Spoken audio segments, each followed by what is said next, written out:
Okay, so I would like to welcome everyone to the Reparation Information Thought Series, a periodic strategic webinar featuring reparations experts, racial justice thought leaders, and you engaged in critical discussion, reflection, and analysis on issues pertinent to the movement for reparatory justice in the United States and abroad, co-hosted by the Reparation Education Project and the National Black Cultural Information Trust.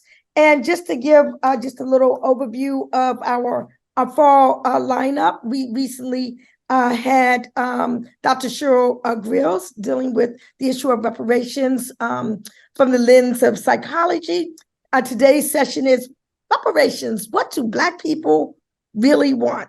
With our panelists, Jessica Ann Mitchell Aiwuyor and Kibibi Tyehimba. I'll be introducing them in a moment. On Thursday, October 26th, we will be featuring millennial activists in the reparations movement speak with panelist Nicole Carty, executive director of Get Free, Trevor Smith with the Narrative Lab, Dreesen Heath, a reparationist, Miranda Alexandria, also known as Queen AF, who is the Chicago co-chair of INCOBRA, the California Black Power Movement representative. I don't have it down on this sheet of paper at the moment, but he will be joining us as well as Sister Lily X from the INCOBRA Youth Coalition. On Friday, November the 3rd, our feature will be The Ethics of Reparations, Engaging the Holocaust of Enslavement, and that will be a fireside chat with Dr. Maulana Karinga. On Tuesday, November 4th, we will have a panel called Shaping Narratives, Spotlight on Reparation Book Authors, with panelists Mary Frances Berry, Ray Winbush, V.P. Franklin, Robert Wesley, Cam Howard, and myself. And on December the 5th, we will close out our fall Reparation Information Thought Series with a fireside chat with Robin Ruth Simmons, who has been called the Rosa Parks of the reparations movement. So with that, I'm Nikichi Taifa, director of the Reparation Education Project, and I am thrilled to introduce our featured panelists today. First of all, my colleague, Jessica Ann Mitchell Aiwuyor, is a reparationist. She is a cultural communications expert. She is an author, publisher based in the Washington, D.C. area. She is founder of the National Black Cultural Information Trust. In her past role as the Associate Director of Communications at the National Fair Housing Alliance, she spearheaded communication strategies for federal housing discrimination lawsuits. In addition to her work with national organizations and firms, Jessica Ann Mitchell Aiwuyor, affectionately known as JAM, serves as communications chair for the Pan-African Congress North American Delegation. As an author and cultural storyteller, her writings about African-American cultural heritage and ethnicity have been published and cited across a wide range of publications, and she publishes books celebrating Black life and culture with her publishing company, Our Legacy Press. She's also a descendant of enslaved Africans and Maroons in Georgia and South Carolina. And so that is our one of our featured presenters. Our second featured presenter for today is Kibibi Tyehimba. She is the program manager for the Reparation Education Project, and she is skilled in program development and management, event organizing, and funds management. She is a lifetime member of the National Coalition of Blacks for Reparations in America. She served in the organization's leadership positions at the city, region, and national levels, and has successfully organized numerous events designed to increase support for reparations. From 2005 to 2009, she served as INCOBRA's national female co-chair, organizing major events that increase support for reparations, increase coalition membership, and raise funds for coalition operations. She mobilized direct action events that confronted corporations with documented history of profiting from the enslavement of African people, and she chaired monthly board of directors meetings. From 2002 to 2004, she served as NCOBRA's National Legislative Commission co-chair and succeeded in developing and expanding local, state, regional, and national legislative strategies to gain support for African descendants' demand for reparations. She frequently collaborated with HR 40 sponsor, Congressman John Conyers' office, and ensured that the annual Congressional Black Caucus Legislative Week included reparations brain trust that increased reparations awareness and support. And she testified in the very first hearing that was held in the House Judiciary Committee on Reparations as co-chair, female co-chair of NCOBRA. So with that, I would like to welcome our panelists, and I'm going to go in and start with Jam to lay the framework for our discussion today. Thank you, Nikichi. Okay, so I'm about to share my screen, and let me know if anyone cannot see it. Yeah, we see it fine. Great. So what do Black folks really want in this conversation about reparations? I think there's a lot of assumptions about what our various communities want in terms of repair.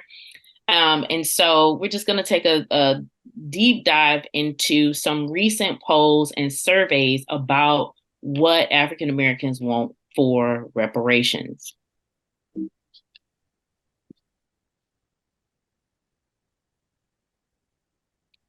First, I wanted to start with NCOBRA's 5 injuries of slavery. This includes peoplehood/nationhood, education, criminal punishment, wealth, poverty, and health. And in response to that, of course, there'll be remedies for those 5 injuries of slavery. And NARC, the National African American Reparations Commission, has a 10-point plan that covers some of these different injuries and potential repairs for them. For example, a formal apology, the right to repatriation, the right to land and social economic development, funds for cooperative enterprises, resources for health and wellness, education for community development and empowerment, affordable housing for healthy Black communities and wealth generation, strengthening Black America's information and communications infrastructure, preserving Black sacred sites and monuments, and repairing the damages of the criminal injustice system. So that's just an overview of some of the suggested remedies by NARC and some of the injuries that NCOBRA looks into. We just had the end of the historic California Reparations Task Force. And one of the main sources of reparations that is constantly discussed is cash payments. And recently, Californians were polled, and 60% are opposed to cash reparations. So a recent poll by the Institute of Governmental Studies at Berkeley found that 59% of California voters opposed the State Reparations Task Force recommendations for cash payments. And then they break down the different groups, conservatives versus liberals, et cetera.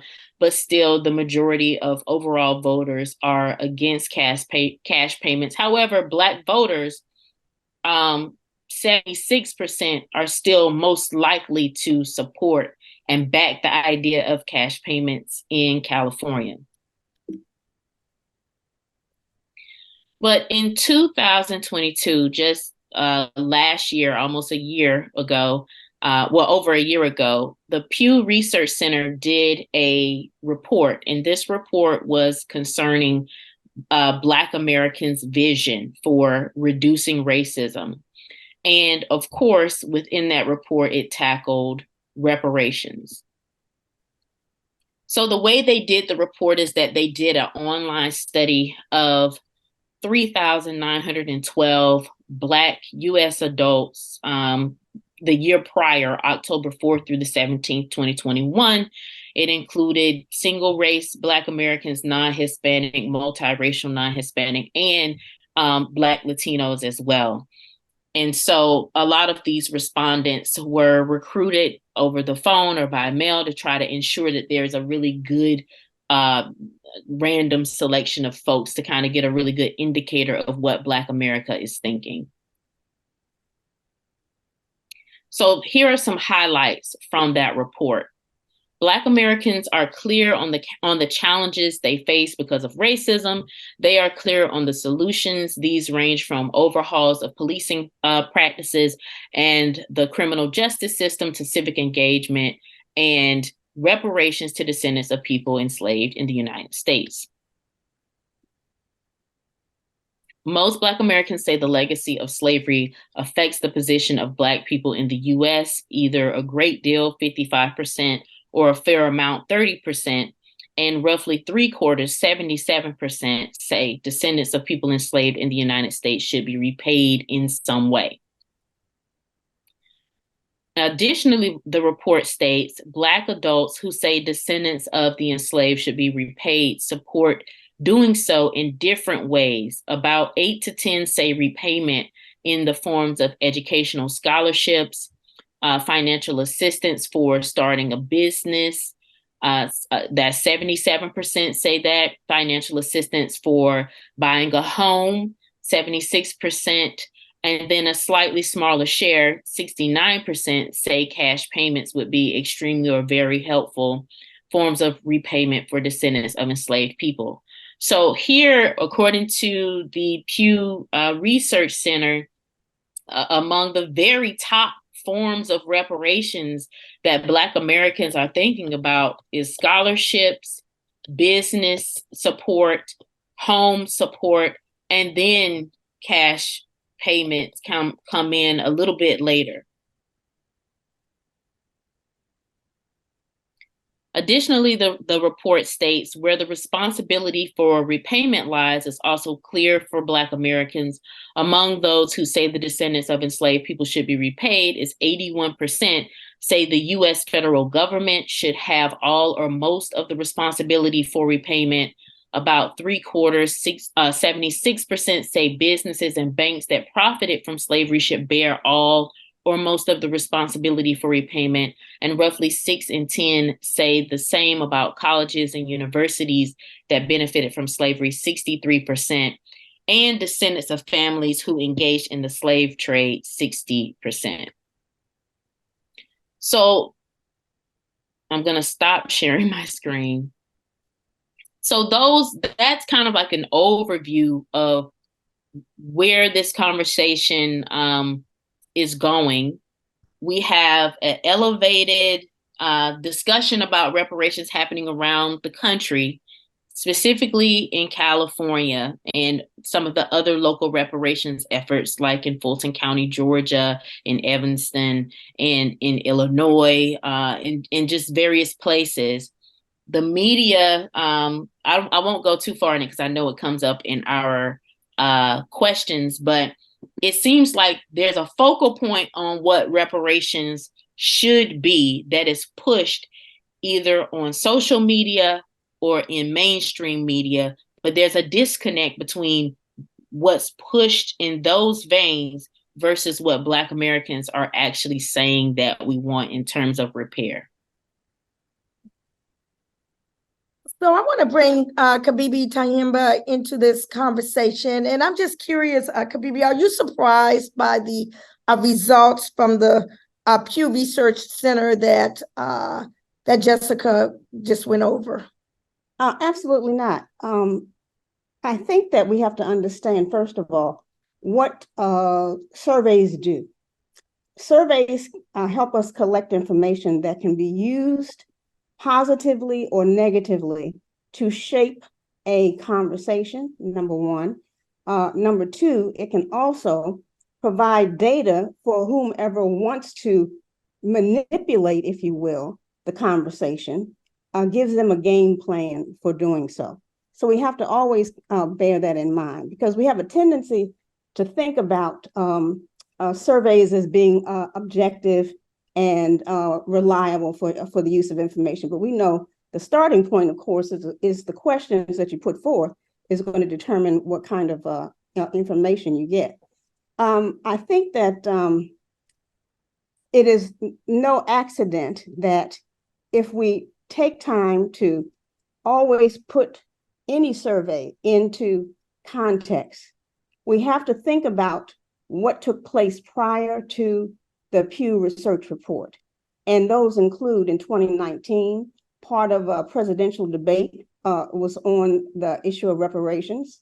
There were two Black senators, one who co-sponsored a bill and the one who sponsored a bill and the other who co-sponsored a bill. Number three, Biden has said that he supports a study to see how this issue fits into, quote, the larger efforts to address racism.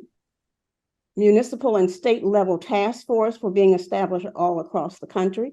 Evanston, Illinois had passed a bill, regardless of whether one thinks it goes far enough, is not the point. Black and white economists and historians had estimated that the debt between $19 trillion and $97 trillion. And in a capitalist environment, you know that is staggering. And then finally, most grassroots and community-based human rights organizations include this issue as part of that platform. So I would say that if anyone wants to make sure that the discussion goes a certain way, they're going to try to manipulate that information as best they can. So, Jam, I'm curious. You went over the results. What are your personal feelings about the Pew study? I think after looking into the background of the researchers, Kiana Cox, Khadija Edwards, I think they really were trying to gauge the sentiments of where we are in terms of what we want as a people. I think that there does seem to be a disconnect, though, in what we see in social media circles concerning what people advocate for. We see a lot of cash or nothing conversations. And so it's just very interesting to see that when asked with this survey, there's lots of different points of view. Education seems to be at the very top. I would love, and I don't know if there are any other surveys out there like this. I would love to see maybe if there were other research centers taking this up and doing this type of survey, what the results would be and how they could be used to further the movement or at least galvanize people to push behind particular issues for reparatory justice. Well, I do know that one of the major reparations funders, Liberation Ventures, recently came out with a study. I have not had a chance to yet really delve into it. I'm very interested in doing that very soon. But I know that increasingly entities are doing such studies. In fact, Kibibi, you might want to, I don't know if you want to, you might not want to say anything about some of your ideas with respect to survey and who should be surveyed and the import with respect to just how certain surveys are actualized. Did you want to just briefly comment on that? I'll speak to some of that, but I'd like to add a little bit more to what Jam just said as well. When you look at the language in surveys, it's very correct, very often academic, as an example, because you want your survey to be taken seriously. And I would venture to say that if we look at the respondents of the survey, it appears that a greater percentage of the respondents are African Americans who are at a certain socioeconomic level, okay? It misses out on those who are at the bottom rung, those who are struggling to survive. And if you engage them in conversation, if we just look at our own families as an example, or if you are rooted in your community, all you have to do is look around and see the pain in people's eyes, but they may not know how to articulate it. But what they do know is that they want to live in peace and with dignity. They want to live free of the horrors that have been inflicted upon our people. They want not to be put upon. They don't want their 6-year-old girls and boys to be locked up in schools. They want their children not to be put in detention and expelled from school because of their hair. They want to stop being experimented on. They want to be able to go to a hospital and have a baby with no concern about whether someone's going to deliberately deny them care where they lose their own lives or their children's lives.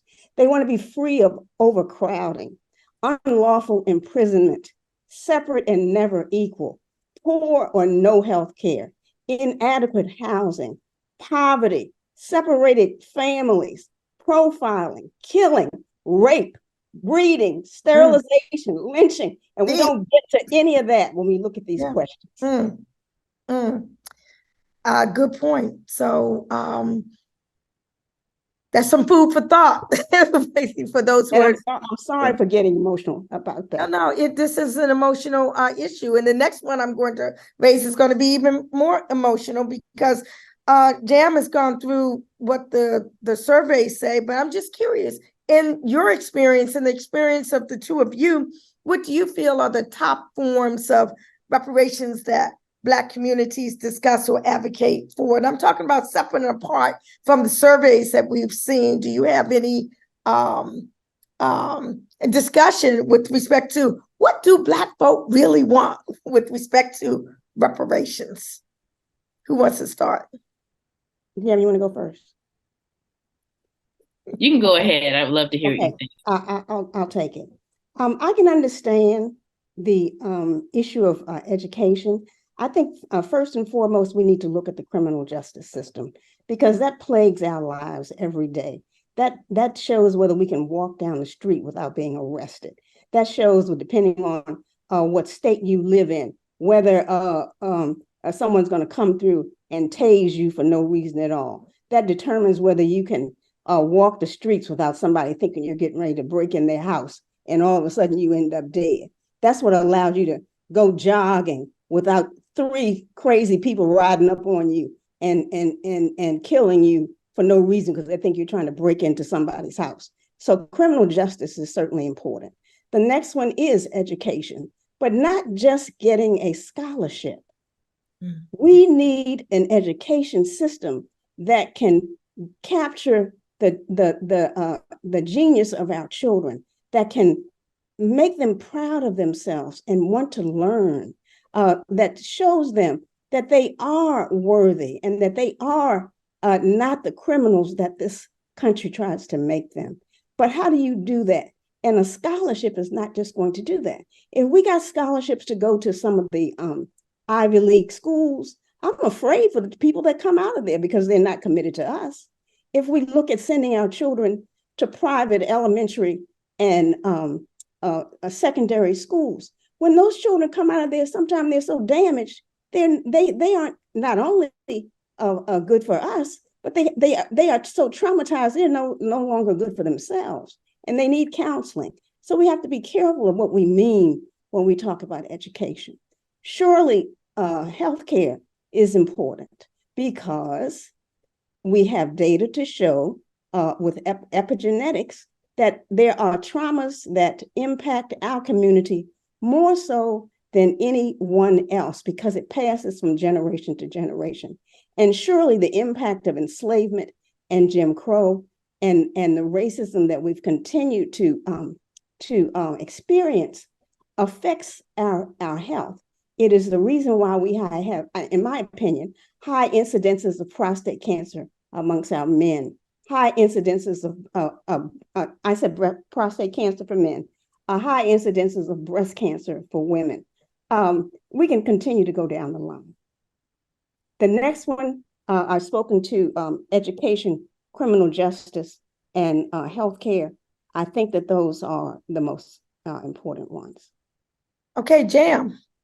In your experience, what are the top forms of reparations that Black communities discuss or advocate for? I 100% agree about criminal justice, either reform or just complete overhaul. Then education. And I think a lot of times when people talk about education, though, I think we do think about like scholarships for college. But I was baffled to learn that in many districts, there is no universal pre-K. Mhm. So you either have to like go through a lottery or wait to be picked, or you don't get in pre-K. And so I think that also is a component that would need to be included for predominantly Black communities. Another one that often comes up though in discussion, as it did in the survey, is the elevation of Black-owned businesses and resources for businesses. And I think that is, it's not necessarily a call for Black capitalism to save the day, because we know the ills of capitalism. However, I think in our communities, we link having our own businesses with independence, not having to depend on an outside source for our well-being, for our wealth generation, etc. So business actually comes up a lot, either be business grants, loans, etc. Business is something that I hear about a lot. We can get into how that manifests in the different ways and whether or not it's necessary, but it is one that is often raised, support for Black-owned businesses. And then housing. A lot of people don't know that the Fair Housing Act was passed 7 days after the assassination of Martin Luther King, and he was advocating for fair housing for Black communities when he was assassinated. And housing has been an ongoing issue since chattel slavery. When our ancestors finally were freed, they weren't given money to start over. They weren't given homes to start over. They had to start from scratch. And one of the reasons why a lot of our ancestors were put in the position of kind of a second form of slavery through sharecropping is not having another place to go. And so housing has been a consistent issue, and the fact that our own government conspired against our ancestors and our elders to get homes, to get fair housing, to get the same, to be able to acquire land in the same ways that white Americans were allowed to acquire land and homes and get governmental support, that continues to be an issue, and our communities continue to be displaced. Like DC has their reparations task force that is the workings behind that are coming up. But one of the big issues with DC is gentrification and displacement. Thousands upon thousands of Black Americans are leaving DC every year and going into mostly Maryland, because that is where the more affordable housing is. And folks can't even afford to live on the same street as their grandmother's home where they grew up at. It's unfathomable. They cannot, the home prices are just sky high. And then if they are able to maintain the family home, then we have to deal with property taxes and all this type of stuff. So I believe that fair housing, affordable housing, that is one of the top things that consistently comes up in conversations about reparations. Okay, so I'm going to play the devil's advocate and go another place. Okay, because there is an elephant in the room, and we all know what that is. It's a 4-letter word. That word is cash, CASH, cash. Now, I am someone who has been involved in the reparations movement for a very long time, since the 70s, actually. And during that time, most folk were talking about cash. I mean, I remember my mentor was always saying, well, if I didn't do anything but get my teeth fixed, that need me some reparations. But since then, many of our views have matured to the realization that cash is not the end all. And in fact, my philosophy is that we should not really be talking about either or, but a situation of plus and. And I think that brings us to the media, because I want to ask you all, the media has mostly and largely focused on the issue of cash payments for reparations. Why do you think that is so? Is that helpful? Is that divisive? Just curious, what's your viewpoints on that, Kibibi? So, in my opinion, once again, to shape the narrative, if you want to make white folks think that they're getting ready to lose something, start talking about some money. Start throwing out stupid $5 million per person and see if you don't get a rise out of it. That's what this is all about.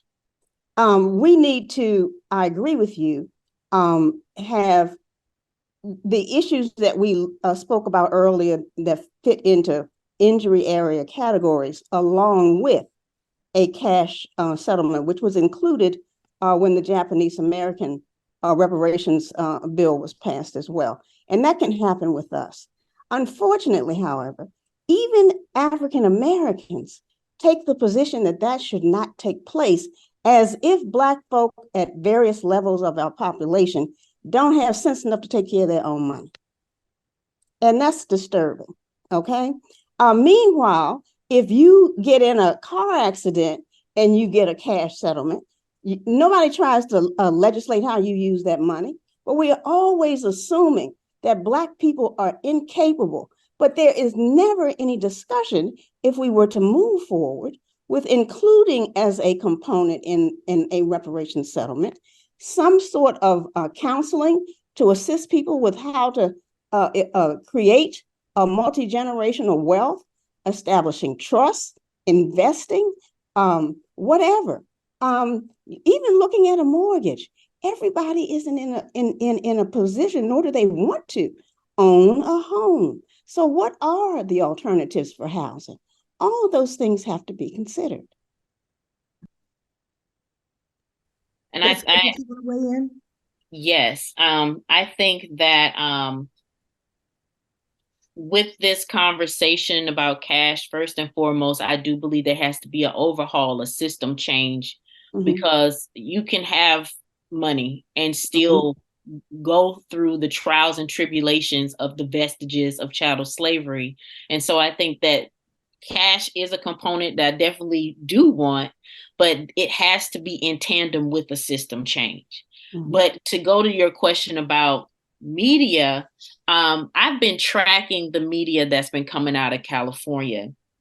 And one of it's part of Fox. First of all, Fox News was staked out at every task force meeting. They had their cameras hot and ready. And if you go to Fox News and click on reparations, they always pick the clips that they know are going to stoke anger. When people are yelling in front of the microphone, I want my money now, my cash now, my 5 million, 13 million. Yes, like cut the check now, you know. And they take each of those clips and I mean, just blow them up, millions of views. And it goes back to what Kibibi was talking about with narrative shaping. And it has been literally a part of California conservatives' anti-reparations campaign to push that fear, to stoke those flames by always elevating cash. Even media that I would consider to be not traditionally conservative, but just normal everyday media, we're participating in this by categorizing the conversations being had by the task force. So, for example, they would have economists, and economists would be crunching numbers on potentially the amount of wealth that could have been lost during redlining among Black communities. And they'll say, well, we may have lost 230,000 per family or per person during redlining. And the task force considers it. And then the next thing you know, it's a headline. Task force considers 230,000 cash payments for housing discrimination. And it is not what they said.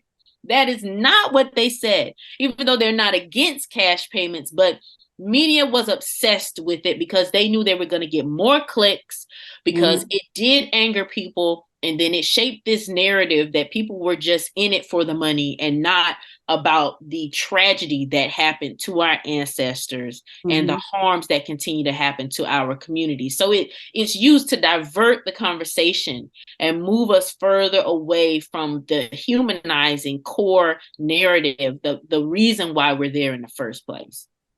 So let me ask you this. Do you think perhaps one reason for this is that there's been, in my humble opinion, an undue emphasis on the closure of the Black-white wealth gap as the end-to-all to reparations? And when you're talking about closing a wealth gap, you're talking about a financial situation. And this is to the exclusion of, say, the racial health gap, or to the exclusion of the harms from the criminal punishment system that Kibibi talked about, or the housing situation. So to what extent do you think an overdue emphasis that once the Black-white wealth gap is closed, then everything is fine with Black folk? I mean, you have any comments? That's the crux of the matter, because let's say you got $500,000 tomorrow, then you might find yourself in a situation like Skip Gates trying to go in his house and somebody expecting him that he shouldn't be there. Okay, that's not going to change any of that. You might have a couple $1 million, and you might be overseas trying to go shopping in a store, and all of a sudden somebody's surrounding you with police because they don't want Black to be overseas. Yeah, I was trying to give us the benefit of the doubt. Well, we know you're going to get snatched even with that, because so much energy has been put into generations of dehumanizing Black people. In the world's eyes, everybody thinks that we're criminals. Everybody thinks that we're incapable of doing anything except for shaking our behind. Everything about the way that we are presented is a problem. Our very existence is a threat to people. Our demonstrations of excellence flies in the face of their misguided notions of superiority. And so when we look at really what is at issue with reparations, a check ain't going to do nothing for any of that. Damn. I would agree. When I testified before the DC the task force hasn't been established yet, but when I testified in support of the creation of a task force, I warned against the hyper focus on the racial wealth gap for that very reason. We, Olufemi Tawu talks about reparations as a world-changing event. And I completely agree with that. It has to be a systems change, or you're still going to get that, everybody's not going to have the benefit of the Skip Gates beer chat that they had with the presidents. And Oprah was the billionaire overseas, not being able to buy whatever she wanted to buy. But the hyper focus on the racial wealth gap, again, gets us away from systems change, gets us away from really understanding the core of the matter is that since chattel slavery and onward, people of African descent in the United States have faced terror, dehumanization, humiliation, torture, murder, etc., at the hands of our own government, or our own government was complicit in some way. And that does not go away with a check. The check is great.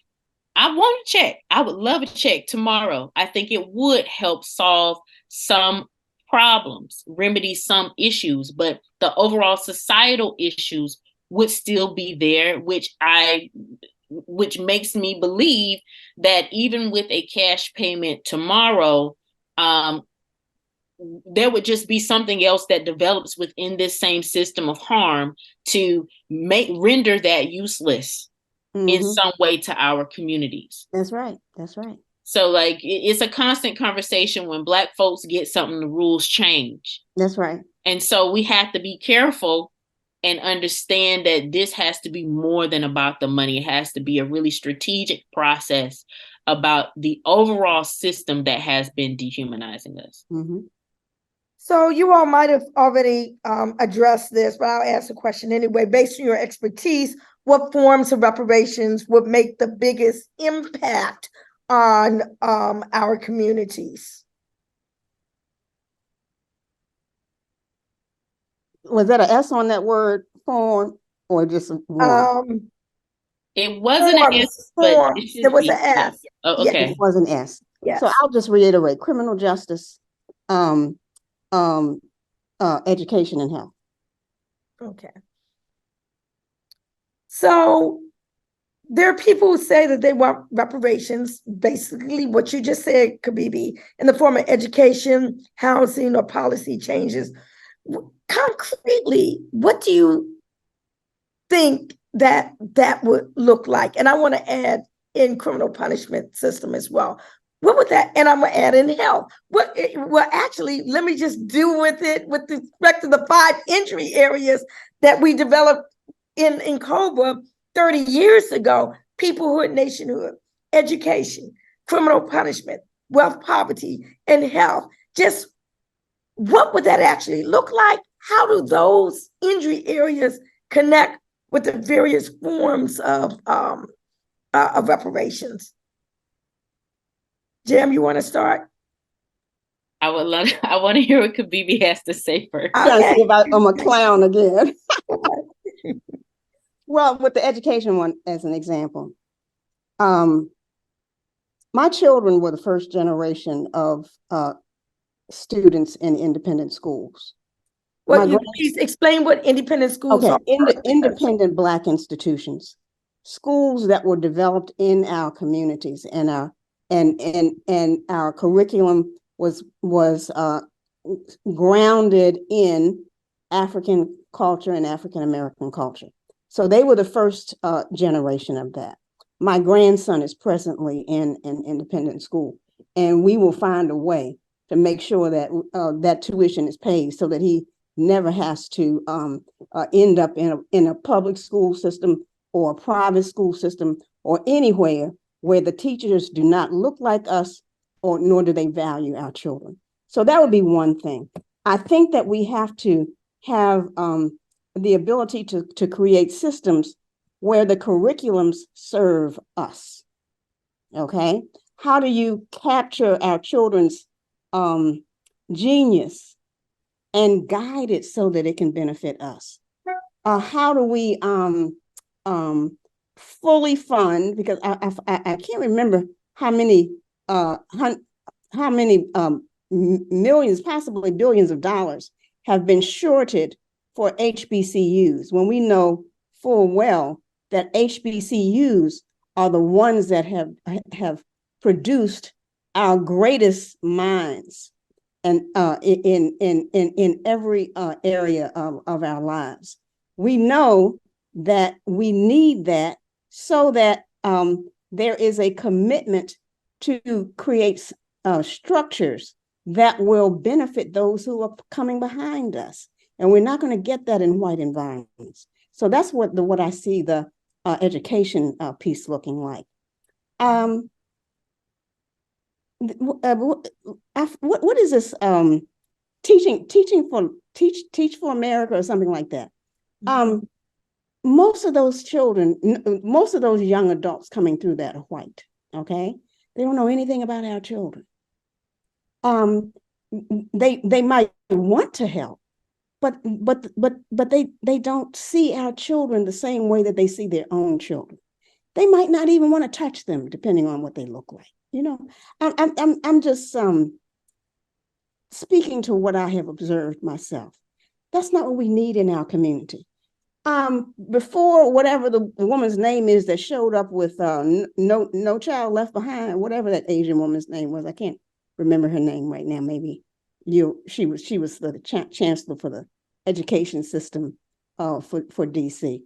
Her system that she set up resulted in the loss of teaching jobs for significant numbers of Black teachers who had in their hearts a desire to teach our children and to help them out of the environments that they were in. The teachers that are there now, predominantly white, they don't have that. They don't even know what the experience is like. They can't hug those children and make them feel wanted and needed in our community. So we miss an opportunity. So that's once again the education piece.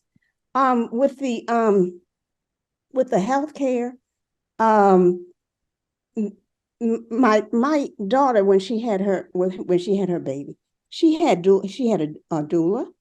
She wanted to have natural childbirth at home, but it didn't turn out like that way. But to have people who are trained enough to combine what is it, allopathic medicine and alternative medicine to heal our people, to know that part of the healing process includes mental health care.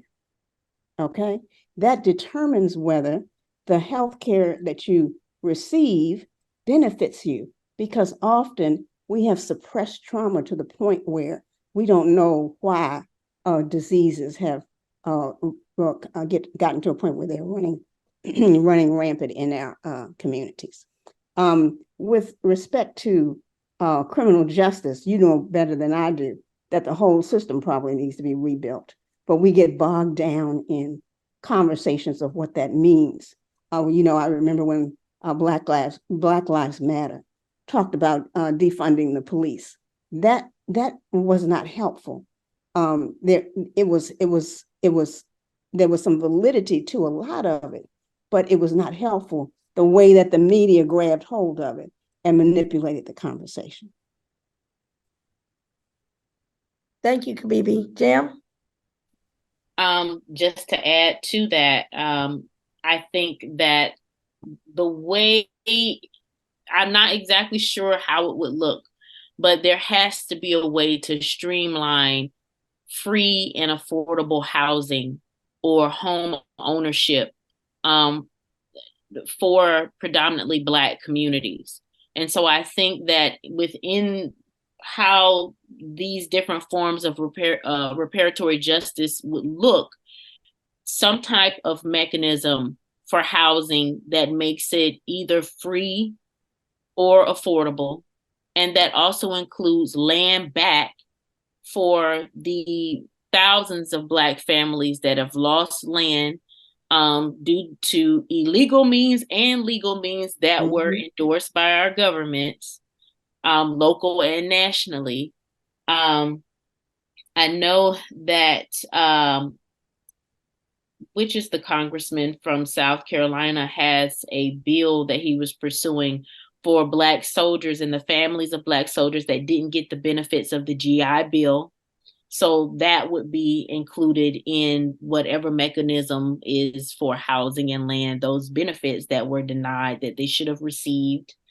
But generally, and also, since we're talking about cash in a system change to go along with that, some type of mechanism in place to mediate the various forms of banking discrimination and accessibility, so that when our communities do receive various forms of payments, it is held within an entity that will manage it well, that it would be safe and secure, and that would also help with future financial decisions. And so let me just add on to the health, and I'm going to speak to peoplehood, nationhood as well. It's really important that we really connect the dots between the enslavement and Jim Crow apartheid eras and the health disparities that we see today. It's not just a racial wealth gap, there's a racial health gap as well. The diabetes, the hypertension, the high blood pressure, the breast cancers, and all of these issues, so many of them, they're just direct ties to the enslavement era, to the that transport, illegal kidnapping and being brought over here, etc. And there has not been a lot of study and research into that, and that needs to happen. I'm gonna speak to peoplehood, nationhood very quickly because a lot of times folk kind of shy away from that one because they really don't know what it is. And it could be a lot of different things, but I'm going to tell you where the genesis of it came from because I was there. As many people know, the reparations, before it became mainstream, was part of the revolutionary elements of which I was part of. And when we talked about peoplehood and nationhood, again, more than a Black-white wealth gap, our culture, our history, our religion, our languages, all of those were just stripped from us, okay? Our nationhood, our peoplehood, our identity, all of that. So what I'd like to add, our belief that we can hope. We don't have hope now. Yeah. That's all part of peoplehood and nationhood.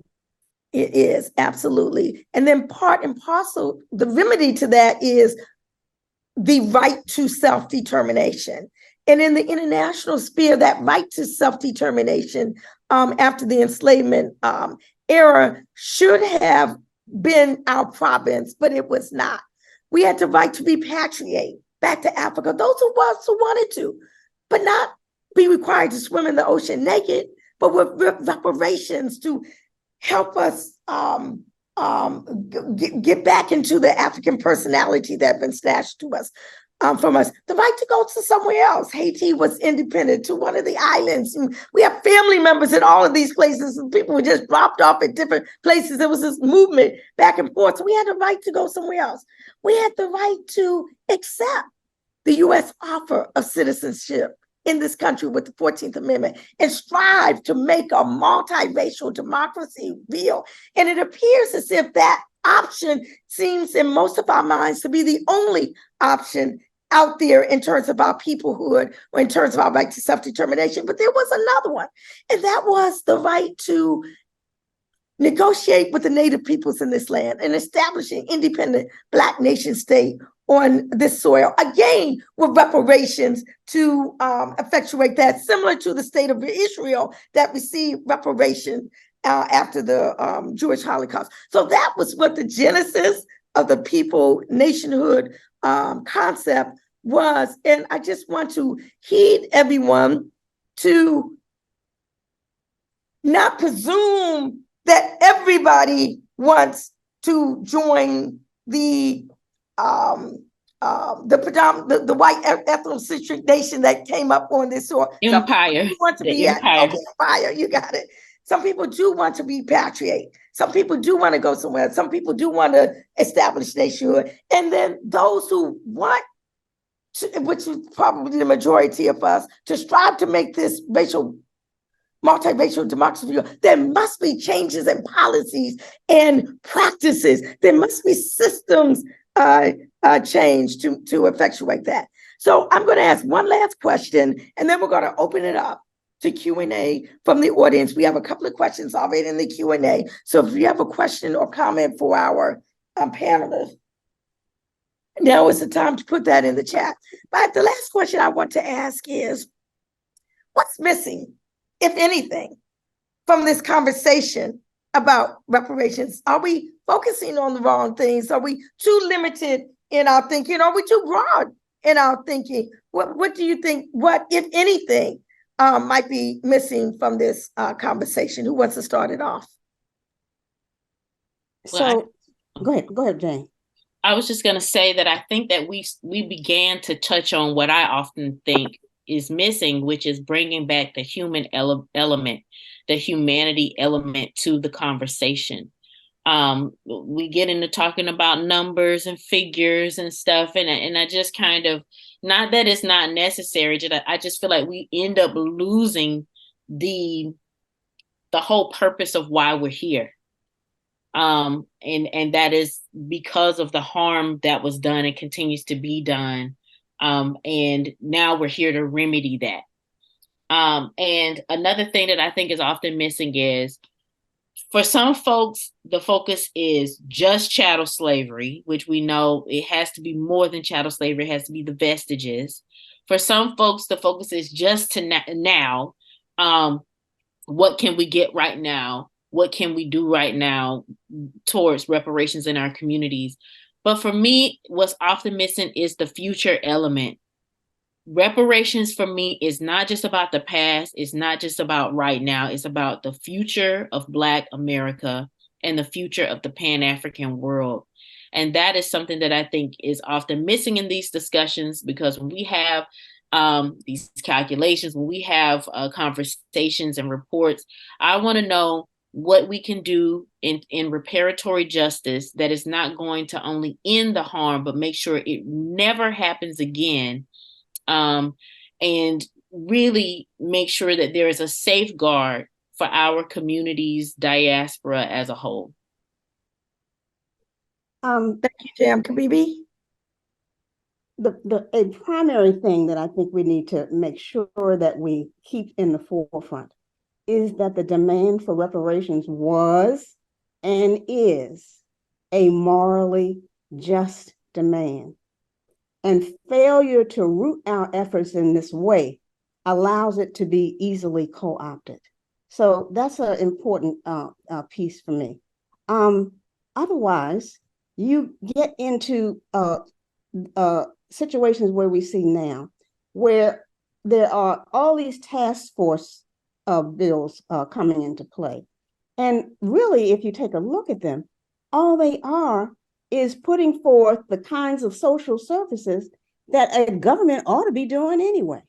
And so, and therefore it can be co-opted, it can be broadened so that anybody and their mama who's having a hard time can be put in the basket along with them, but it doesn't impact us the way that we need to, because our experience is unique. It must be addressed. So we have to keep that out there, I think, at all times. I think also that we need to emphasize that our demand is supported by international law. There are UN resolutions about this. And the reason that is important is because you can easily get sidetracked by somebody who says, well, that was a long time ago. But we know that crimes against humanity, there is no statute of limitation on that. So we need to make sure that we keep that in the forefront as well, I think. Okay, I want to thank you all for your comments on this hot topic. I'm gonna go to some of the questions in the Q&A. There's an anonymous attendee who said, do you think that most people haven't been educated about various forms or types of reparations and often repeat what they see and hear on social media about what reparations should look like? That's why those of us in this space should do our best to engage the Black community to think more critically about our wants, and also to send out information on the various toolkits that will educate on what we should demand. I'm not quite sure if that was quite a question, but did you have a response to that? I absolutely agree that we have not done enough with that. Okay, Leon Dixon is asking, what about internal reparation? We have to prepare ourselves culturally in our consciousness. Do you want to speak to the issue of internal reparations? First of all, I don't like that phrase. Reparations is to be paid by the perpetrators of crimes to those who have been victimized. Once the people who are being compensated in whatever forms they are receive that, it is up to us to heal and repair. There's no such thing as internal reparations. I hope that we get rid of that phrase. Okay, good. Jam? I think when people do use it, I think folks are referring to ways in which we can heal ourselves. I struggle with that as well. I know reparations are what is owed to us. But I do think that there are forms in which we can do our own, I guess I would call it internal healing, or attempts at internal healing and repair. And I think what Kibibi mentioned, the cultural schools, independent schools, that's one of them. I think the creation of Black-led institutions that meet the needs of our communities in specific ways that are needed and not addressed by public policy. I think that is one of the forms of internal healing. I think there's spiritual internal healing. So yes, I do think that that is an important part of the discussion. But I'm not sure if we would call it reparations, because the reparations part of it is we are not saying that we've done this to ourselves. Someone owes us for what was done to us. And all I'm suggesting is that language and logic is very, very important if you're going to win an argument. Hey, Kathy Masaoka, one of our Japanese American allies, asked the question, is there any value in using the discussion on, quote, cash payments to educate people about the wealth that enslaved Black people created for this country? There is no amount that can really compensate Black people for this.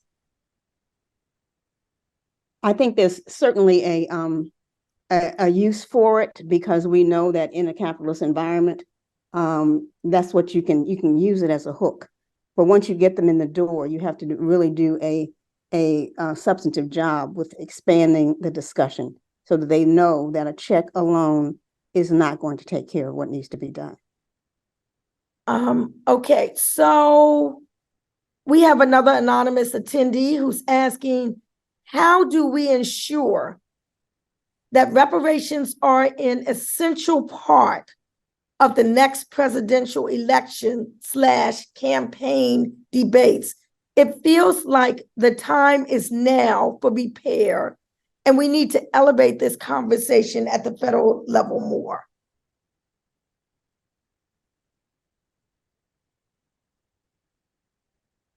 Either one of you, let me just tackle that just for a moment, if I may. On the federal level, the current thrust is for President Biden to sign an executive order bringing HR 40 and S 40 into existence via executive order. If that should happen, then the federally chartered commission, i.e. HR 40, the Commission to Study and Develop Reparation Proposals for African Americans Act, can be put into process, the commission be established, the work be done, okay? And then after that part, we deal with Congress, because it would go to Congress at that point. But at least we don't have to wait to have it passed by the House, then passed by the Senate, then signed by the president. It can be brought into existence now. That really wasn't an answer to the question, but since the federal aspect was raised, I wanted to make sure I brought that out. So in terms of the presidential election, the debates, what's your all sense? So I'm going to take a unpopular position, and please, those people on the call who've known me for decades know what my politics are. I think when we're talking about electoral politics, we have to be strategists. We know right now that we have the present administration, and then we have some way out folk that ain't never going to create a space for us to do any of what we need to do. So our first order of business may be to vote to make sure that we can at least maintain a playing field where we can bring the discussion up again in earnest. Okay. We know that if the House and Senate and presidency is lost, And we know that we can continue on with a right-wing Supreme Court. Our capacity to move our issue is dead. We only have to look at the model in DC right now, where even if we get the task force bill approved, we don't have statehood. And so this right-wing Congress can deny the passing of the DC budget, and there's nothing that we can do about it. Those are realities. And so once again, we have to evaluate the system that we're under and make strategic moves. I hope that was an answer. Okay, there's a lengthy, I'm not quite sure if it's a question or a comment. I'll just try to concise it, by Jonathan Thomas. He says he's been analyzing this for years. Eurocentric, Arab-centric groups are scared that we have woken up about our history. He's saying if you announce we're coming together and meeting with the presidents of Ghana and South Africa and Sub-Saharan Africa on reparations, they will have a heart attack. He says this statement that we are coming together for 400 years conference and making of Kemet 2.0 ancient Egypt with Africa. Anyway, he's saying, in his opinion, if we approach reparations in this way, they will go crazy and give in. He says they don't want Africans, African Americans, Afro-Latino, and diaspora working together. He says, then you mentioned spending $2 trillion for 2 wars with nothing to show for it. That is the key. They don't want us to talk about ancient Kemet, Egypt, Africa history. And then he put something in the, maybe you could put this in the chat, Jam. The Ghana's president demands reparations for colonialism in the transatlantic slave trade. And I think that's a link to that. I'm not sure, but if that's a link to that, you can put that in the chat. I'm not sure. Let's see. Sid Hugh, I cannot pronounce the last name, Zero Sagar, has a calculation of $2 trillion for reparations by a white person. It's a link. I'm not sure what that leads to, but Jam, if you want to put that in the chat, you can.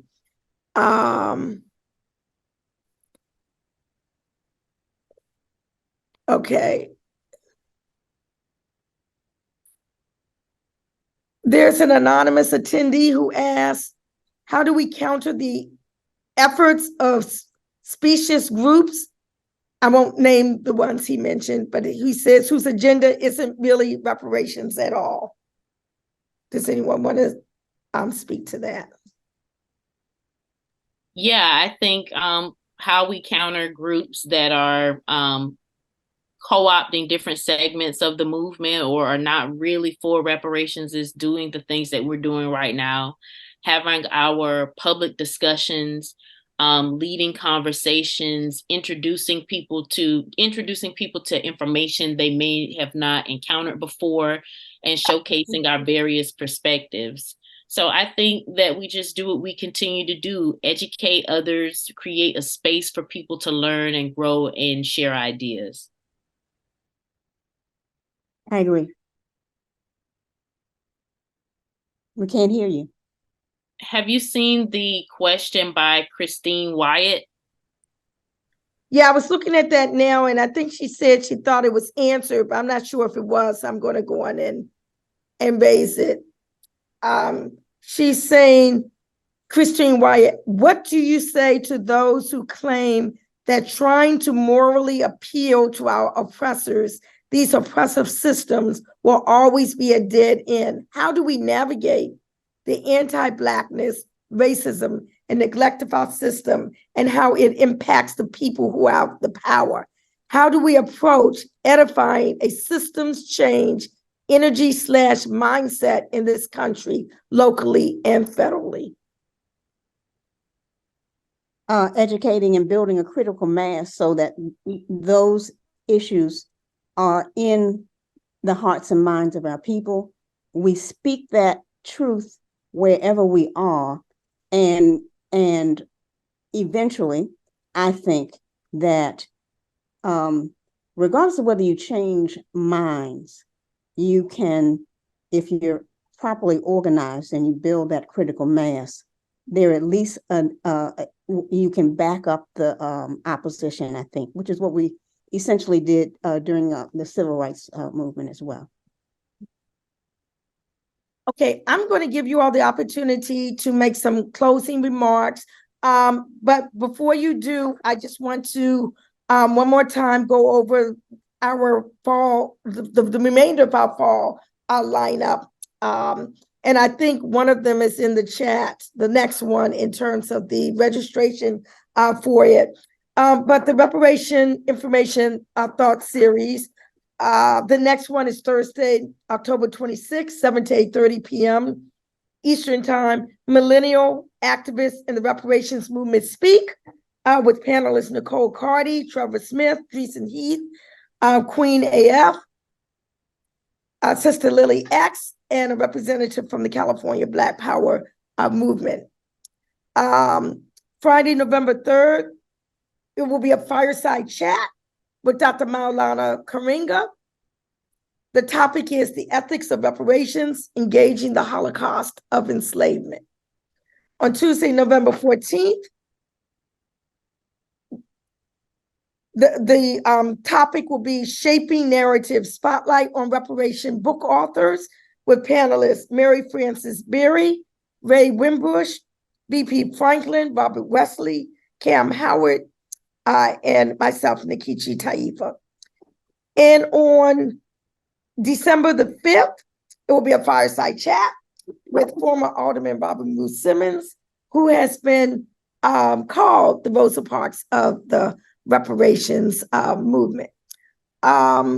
Okay, thank you. So I'm going to give you the, first of all, again, thank you everyone for participating in this Reparation Information Thought Series dealing with this topic, reparations, what do Black people really want? I want to thank our panelists, Jessica Ann Mitchell Aiwuyor, Executive Director of the National Black Cultural Information Trust, and Kibibi Tyehimba, Program Manager for the Reparation Education Project. So I'm going to let you all make some very brief closing remarks, and then we're going to just close out this session. Who wants to be first?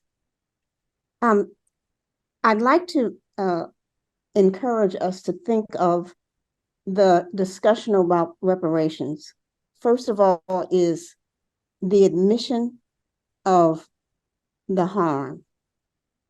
Number two, acknowledgement of all that is involved in that, where we start looking at the extent of the harm, and we've delineated all of those in criminal justice and education and all of that.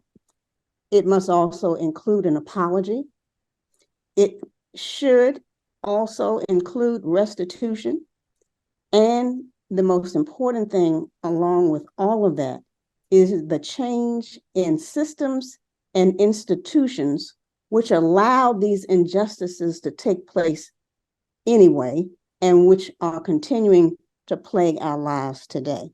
And then I'd also like to encourage people who want to get up to date information or up to the hour almost information, is to become a member of the DC and Cobra listserv, because all of this information is being updated on a regular basis. And our two illustrious people that are on as panelists today are also posting information on a regular basis there. Thank you very much, Kibibi Tyehimba. Closing remarks, Jessica Ann Mitchell Aiwuyor.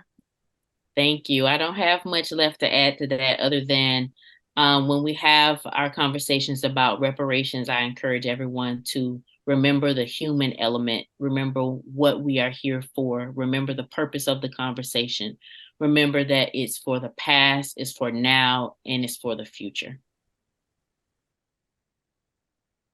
Okay, I'm just putting some things in the chat. Thank you. www.dcncobra.org. Oh gosh. Okay, that's spelling. Is there something you want me to put in the chat? I was just trying to make a live link for the DC. Okay. Yeah, okay. Okay, so again, thank you so very much for participating in this featured presentation from the Reparation Education Thought Series. Hopefully you'll join the remainder of our fall lineup as well.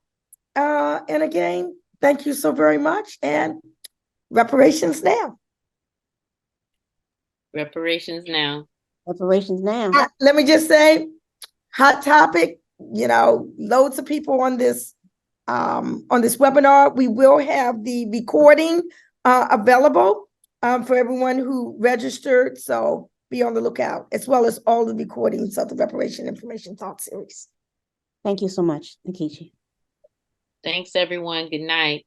Thank you, Jessica. Thank you.